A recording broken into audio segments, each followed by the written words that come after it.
domin sanyawa a shayi ko kayan ƙamshi irin na yaji da makamantansu.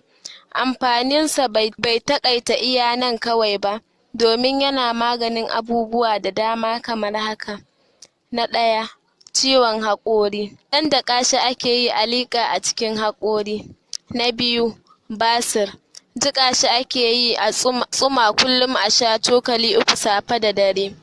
Na uku, magance matsalar warin baki. Jiƙa shi ake da lemon tsami da garin habbatus sauda. A dinga kuskure baki da shi kullum da safe da rana da dare. Na uku, wanke jini. Jiƙa shi ake da tsamiya a dinga sha sau 1 kullum. Na biyar, maganar larurar sikila.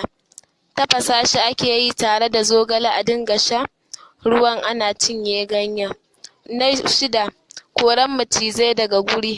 Yadda mata suke turaren ƙamshi idan aka ɗan zuba ko guda 7 ne a ciki a garwashi, to macizai ba za su zama a guri ba. Idan akwai su ma sai sun yi ƙaura a wajen. Na 7, magance matsalar wahalar haihuwa. Kullum mai ciki ta dinga samun kanumfari tana taunawa kamar guda 3, tana haɗiye ruwan yawun bakinta idan ta tauna. Da yardar Allah ba za ta yi doguwar naƙuda ba ko kuma a ce ta wahala wajen haihuwa. Allah ya ƙare mu da lafiya. Marasa lafiya Allah ya ba su lafiya. Allah ya ba mu lafiya da zama lafiya a ƙasashenmu da sauran ƙasashen musulmi baki ɗaya.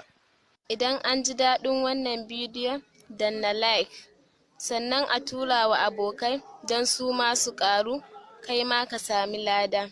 Yi subscribe yanzu don samun sabbin bidiyo.